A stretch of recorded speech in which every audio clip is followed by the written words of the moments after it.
You're listening to Sapphire FM with Layal and Chris. Today we are here at the Cabargo Frick Festival, and here with us now is Beth Patterson. Known for her razor wit and musical versatility, Miss Patterson has released 7 solo CDs. She has appeared on over 120 recordings, and various artists have recorded over 100 of her compositions, while she co-writes across the US, France, Ireland and New Zealand. She has played and performed in New Orleans, America, Europe, Japan, Australia, and explored music of Ireland, West Africa, India, Indonesia, and Caribbean. So how are you today, Beth? I'm fine. Still waking up a little bit. Yeah.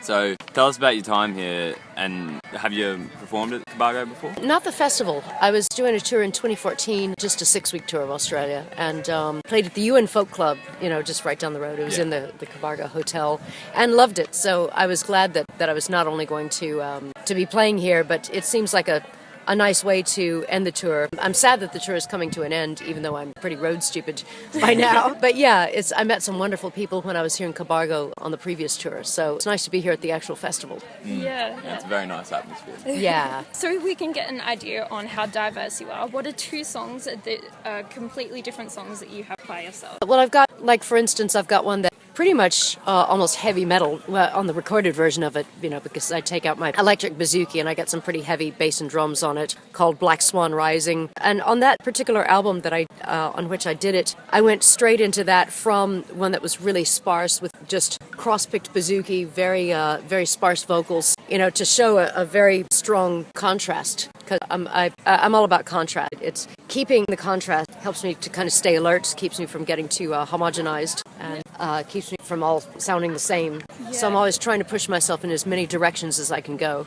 Yeah. Cool. So what message would you like to portray to your audience the most? Buy my CDs. Yeah?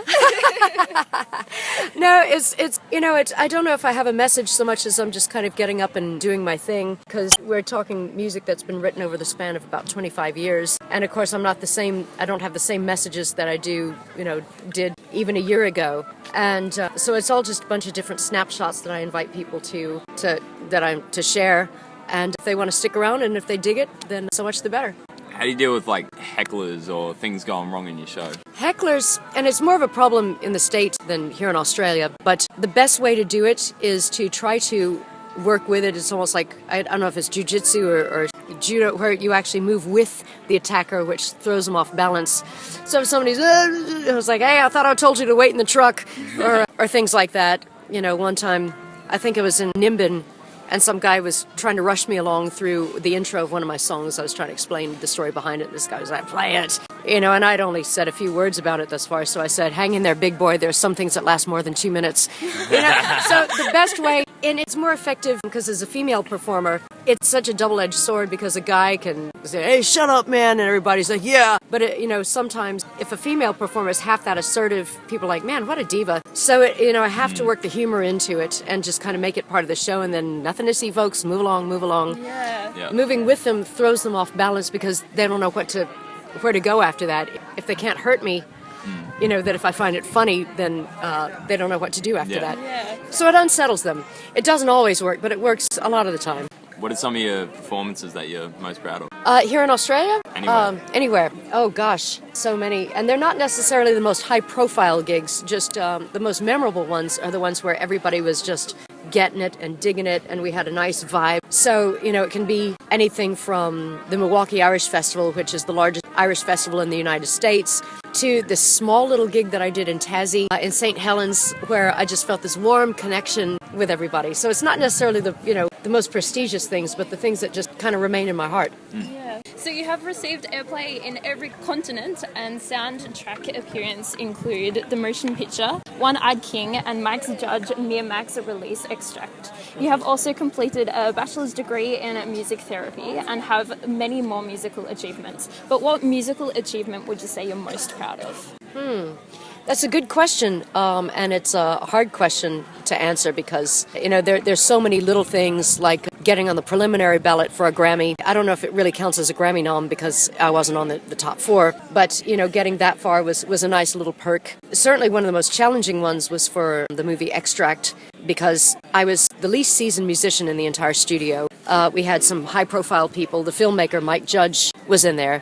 and George S. Clinton, who had composed the music to Austin Powers, was conducting, so it was like, hey, no pressure there. And so it was good to to rise to the challenge, because I was reading the music he was composing, and we were watching cues from the film that had already, the entire film was finished. They just needed the incidental music. And then there are some things of almost making it that were still great experiences, that, like for a commercial that they filmed 5 and they only chose 2, and the one that I was in wasn't chosen, but it was still a great experience. So there are some things that were where I was so very close, but they still gave me a great window into how things work behind the scenes.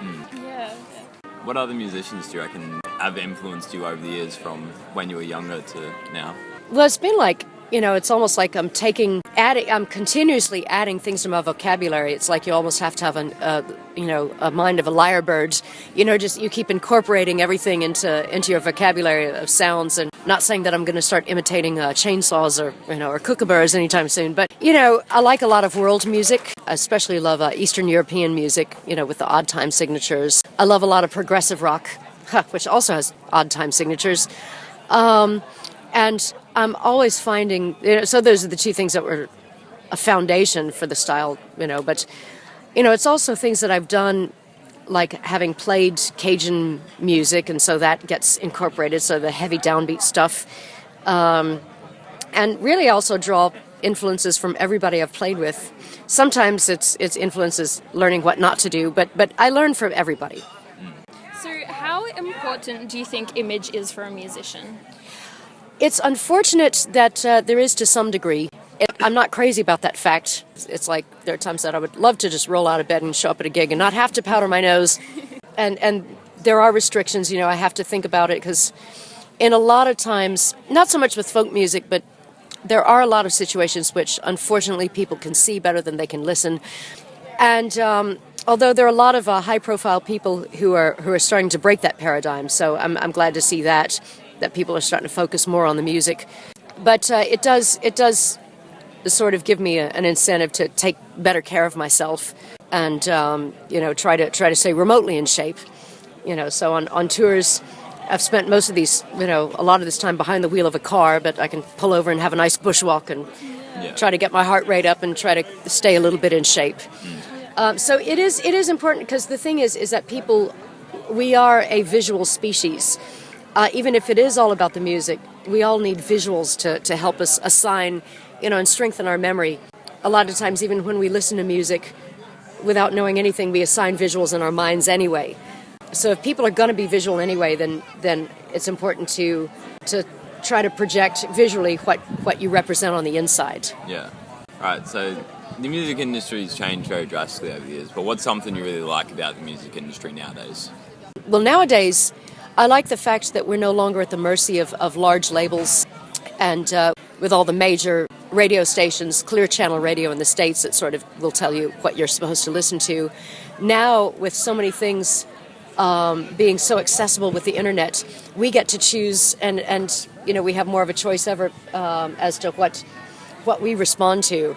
So that's the one thing, and it's a double-edged sword because it also cheapens a lot of things, but I like the fact that a lot of us out there who are not big names still stand a fighting chance. Yeah. Yeah. So is there anything you dislike about the music industry, or is there anything you'd like to change about it?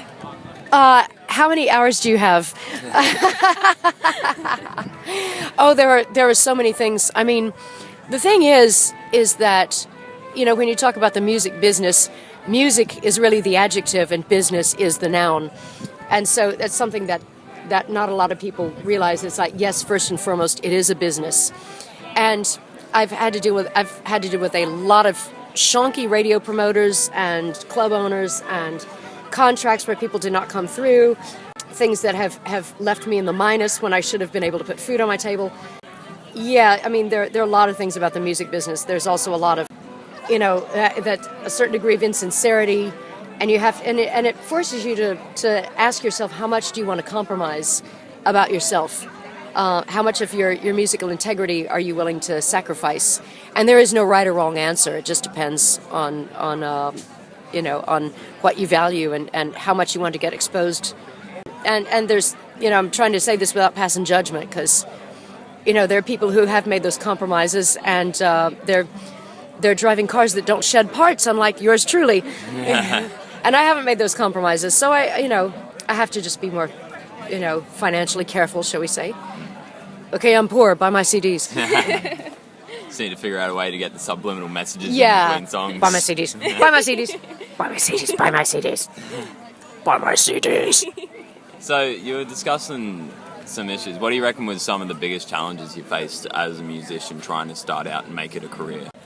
Starting out was, it's the vicious cycle of that you have to have a name if you want to have people give you a chance.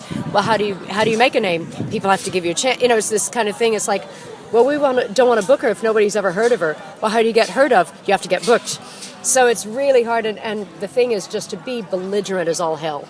Just keep trying, keep knocking on doors. Mentor of mine in college, had a more metaphysical way of saying, it's like, you're putting out energy, man. You just keep putting out that energy, and eventually something's going to come back to you, man. He was jazz muso. So do you have any plans for your music in the future? Just to try to stay in the game, just keep writing. I had a musical writer's block for a while, so I started writing fiction on the side just to kind of keep my creative mind engaged. But I've started writing again, so it'll be just the same old, just influenced by different experiences and new people and new stories and new places. But just keep on recording and writing and playing and causing trouble. Sort of, what advice would you have for younger kids trying to start out in music and who don't really have, like you said, much of a name or anything? Take praise and criticism with equal grains of salt.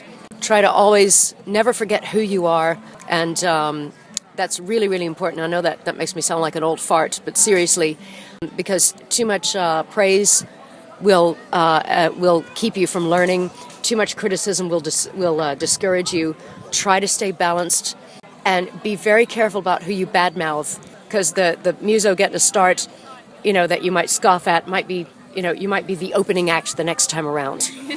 So try to really hold your tongue unless it's absolutely necessary with anything negative, and just try to keep the love. And that sounds like a no-brainer, but sometimes there are going to be times it's not fun. You're going to have to get up and play when you're tired, when you're having a crisis, when you're injured, when you're sick. Just try to stay healthy and try to keep the love. Yeah. So where can people follow you online and find out about your next performances? I've got a website, bethpattersonmusic.com, and on Facebook, it would be facebook.com/Bethodist. Since my name is pretty common, I decided I was joking around that I'm going to start my own religion, so facebook.com/Bethodist. Well, it's been great having you here and talking to you Thank you, today. Layal. Thank you, Chris. Thank you. And thank you, all you boys and girls.